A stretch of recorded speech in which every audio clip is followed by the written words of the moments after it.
So nice to see you again. For today's episode, I wanted to show you how I prepare for a dinner party. I really love having people over to my house and entertaining them with good food and drinks. So I'm going to show you the entire process of hosting a party, from sending out invites, planning my menu and setting the table. Plus I'll share one of my favourite cocktails, which always helps to get my guests in the mood for fun. After all, that's what a great dinner party is all about. So join me and let's get started.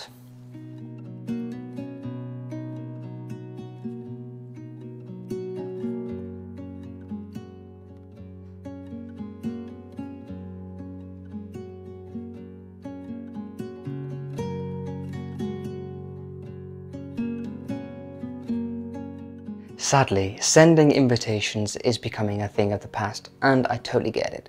Why bother when you have to post and wait for a response, when you can send an invite immediately by text or email? However, a beautiful invitation is like a little artwork that you can treasure, and I always like to be able to hold something in my hands. The thick card of an invitation is always a special touch, so even if you don't do it for every dinner you are hosting, perhaps consider it once or twice a year. After that mini lecture, I'm ignoring my own advice and sending electronic invites. Paperlesspost.com is my go-to for e-invites. It is always so quick and easy, and there are loads of designs to choose from.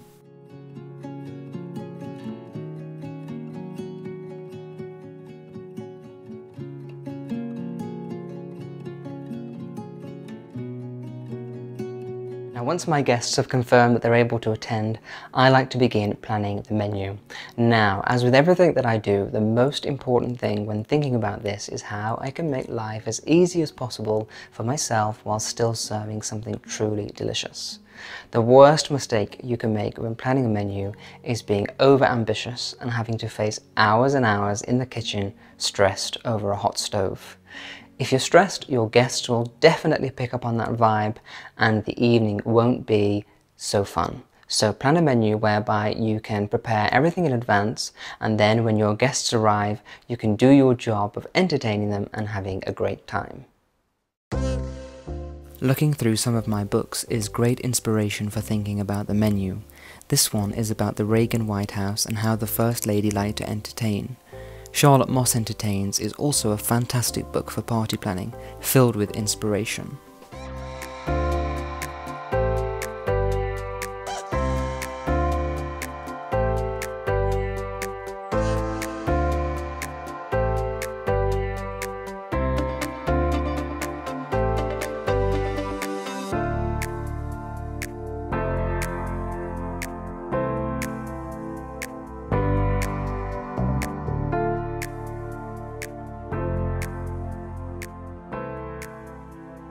So I've just been going through some of my cookbooks and I've been planning my menu, and as I said, I really want to choose things that are very easy and simple, and I've just been looking through this one by Ottolenghi, and it's called Simple, so that's exactly what I'm looking for.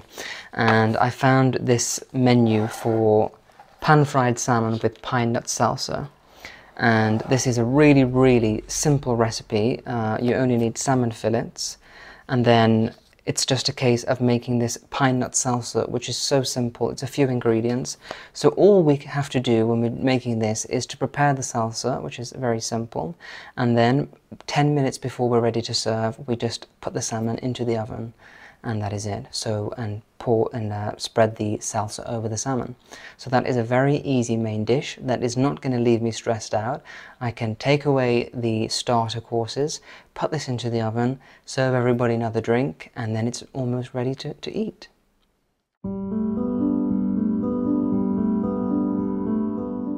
Now it's time to set the table. I'm using this grey linen tablecloth. I hardly ever use grey, so this will make a nice change. Also, as my china and other items are quite delicate, the grey is a great contrast and will stop the setting from being overly saccharine. These floral placemats will help to place each setting on the table. You should always start with placemats or chargers and work around them.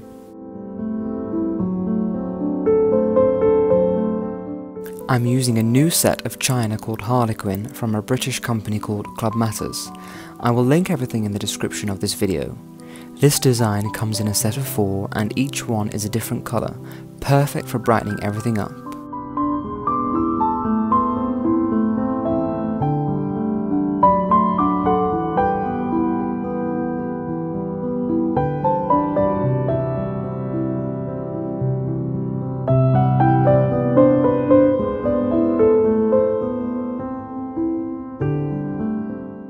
This black pearlized cutlery is again a great antidote to the pastels of the china. A famous interior designer once said that every room needs something black to anchor it, and this is my anchor.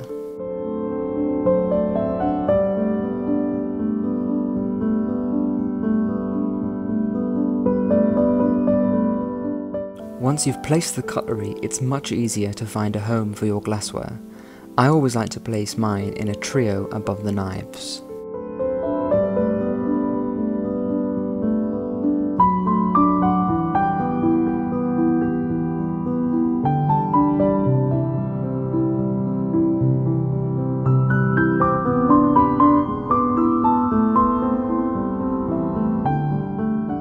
And now for the linen.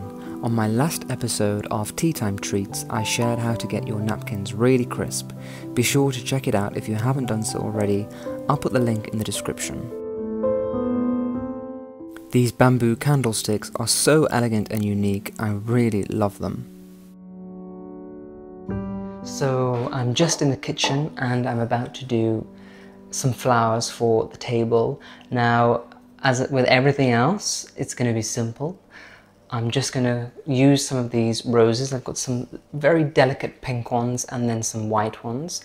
Also, I've got some carnations, and I've got these 2 tiny little vases which are green, and these are going to be the centerpiece for the table. Now, I like this because it's very small. When they're in the center of the table, people are still going to be able to see across each other and be able to chat, whereas if you had this in the middle of the table, it would be covering everything else. So these are very nice and the right size, perfect for this.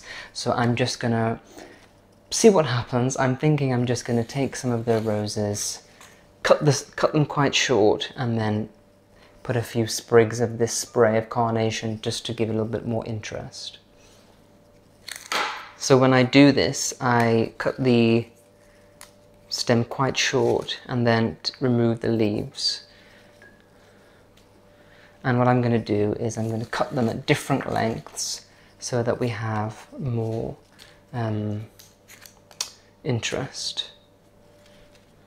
Actually, these are quite old. Had them for a few days, but I'm hoping that they'll still hold up for my party. Some of them are okay. I like to take off the leaves if I think they're going to be underwater, but I also don't want to leave them completely bald. I want them to be, I like to be able to see these leaves as well. I'm going to take one of the pinker ones, have this in the middle, a bit shorter than that. There we go. And then I'm going to start filling them out with this, with a carnation. Now, I don't usually like these flowers, but they're very good for adding in between things. You can just put them like that. And they especially look nice when they start to open out.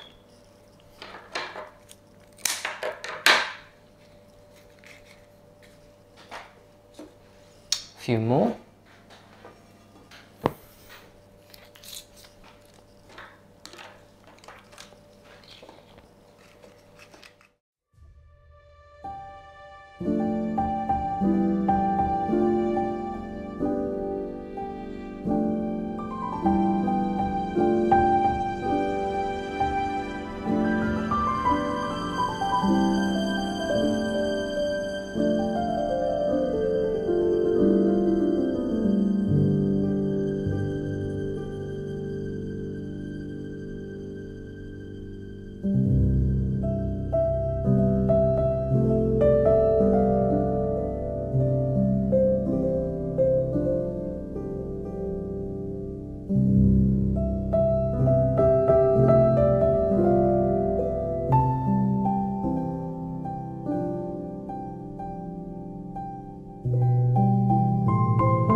So my table is set. All I have to do is literally light the candles and we're ready to go. And the thing that I like about this setting is that it's very pretty but not over the top, so it will not make people feel intimidated.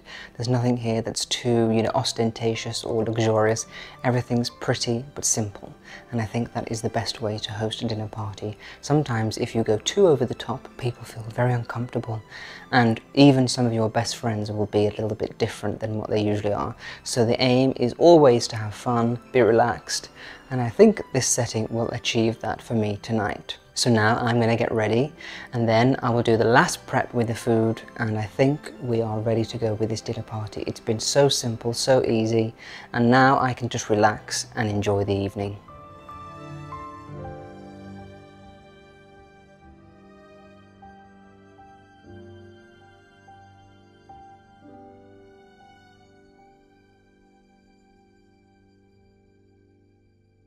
Okay, so I'm all ready for the party and all of the food is almost ready, so I've just got to do some last minute things before everybody arrives.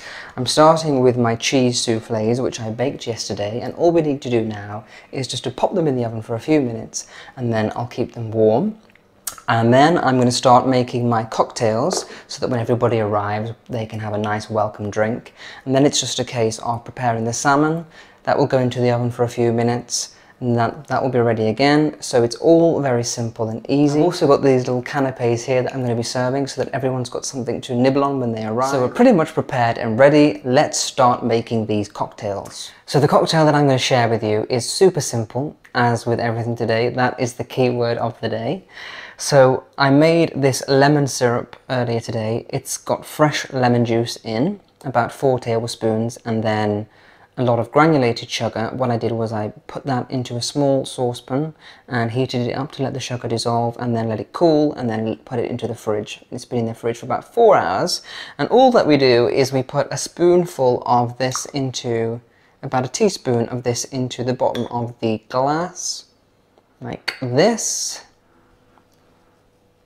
And then we pour in the champagne, or whatever you're using. I'm using Cava. So,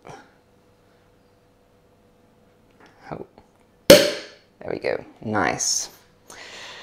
And we pour in some of the champagne, and then what I'm going to do is, with the syrupy spoon, which is deliciously coated in this lemon syrup, I will give it a quick stir.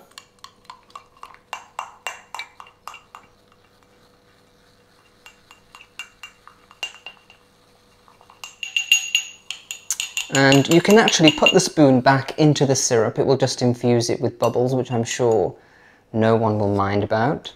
And then we will pour in the rest of the glass.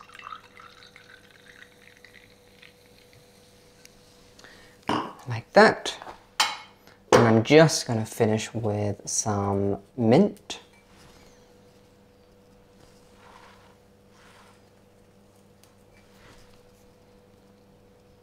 Sprig of mint, and that is the cocktail ready to go. And it's pretty fresh and lovely. Okay, so the cocktails are ready. They're nice and chilled, ready to go. So I'm just waiting for the guests to arrive, and then we will get everything. Oh, and here they are. So let's go through and get the party started.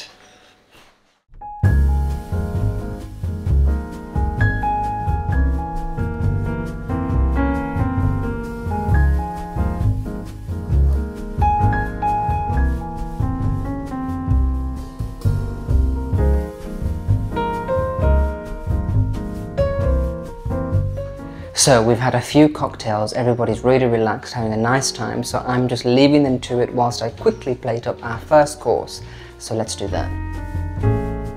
These soufflés are the perfect starter as they're just so easy. You bake them the day before your party, then 10 minutes before everyone sits down to eat, you warm them in the oven or microwave. I'm adding some salad and other garnish to finish them off.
The salmon is ready to go. I'm just adding the salsa and the steamed green beans. I told you that this was so easy.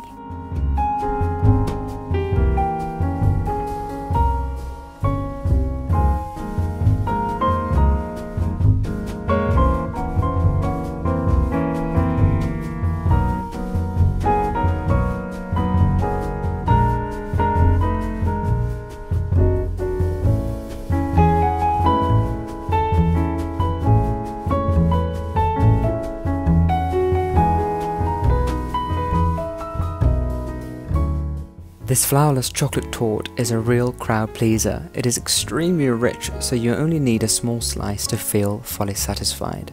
Finish with raspberries and some creme fraiche for a sweet ending to a wonderful evening.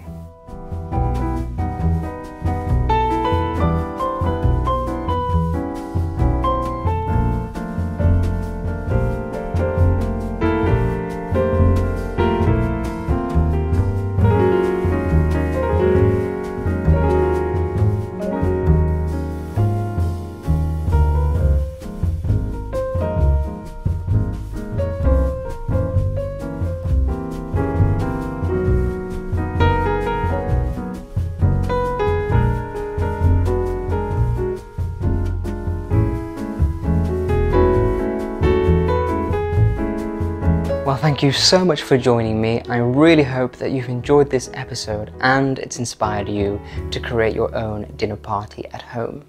I will see you on Wednesday for the next edition of Tea Time Treats, but until then, have a really great weekend and a wonderful week ahead. Take care. Bye-bye.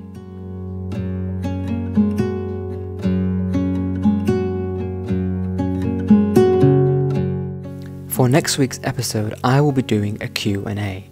If you have a question you would like to ask me, please leave it in the comments and I will go through them and select some for the Q&A next week.